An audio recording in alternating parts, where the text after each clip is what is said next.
அதாவது இவர் வந்து குடும்பத்தோட நிறையா சண்டை போட்டு தனியாக பிரிஞ்சு வந்தார், தனியாக இருந்தார். அவர் வந்து கொஞ்சம் மது பழக்கத்துக்கெல்லாம் அடிமையாக இருந்தார் அப்படிங்கிற மாதிரியான விஷயங்கள்லாம் வந்தபோது அவருக்கு உதவி செய்வதற்காக எம்ஜிஆர் வந்து ஹெல்ப் பண்ணியிருக்கிறாரு, ஜெயலலிதா வந்து ஹெல்ப் பண்ணியிருக்காங்க அப்படிங்கிறது ஒன்று இருக்கிறது. அது உண்மைதான், அது ஒன்றும் மறுக்க முடியாத உண்மைதான்.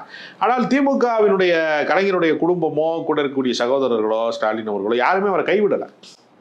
அவருடைய குடும்பத்தினருக்கு அவருடைய குழந்தைகளுக்கு திருமணம் செய்து வைக்கிறது, அவங்களுடைய பிள்ளைங்களுக்கு திருமணம் செய்து வைக்கிறதுலேருந்து எல்லா நல்லது கெட்டதுலையுமே அவங்க கூடவே இருக்கிறாங்க. இவர் வந்து முரண்பட்டு தன்னைத்தானே வந்து முரண்பட்டு அவர் வெளியே போயிட்டார். அப்படித்தானே தவிர தலைவரினுடைய கௌரவத்தை காப்பாற்றுவதற்கு இவர் சில நேரங்களில் வந்து அதை மீறி நடந்துக்கிட்டாரு. அதையெல்லாம் மன்னித்து அவரை வந்து கலைஞரின் தீராத துயரம் என்று ஒரு முன்னணி பத்திரிகை, வார பத்திரிகை வந்து குமுதம் என்கிற வார பத்திரிகை வந்து அவரை அட்டை படத்திலே போட்டாங்க.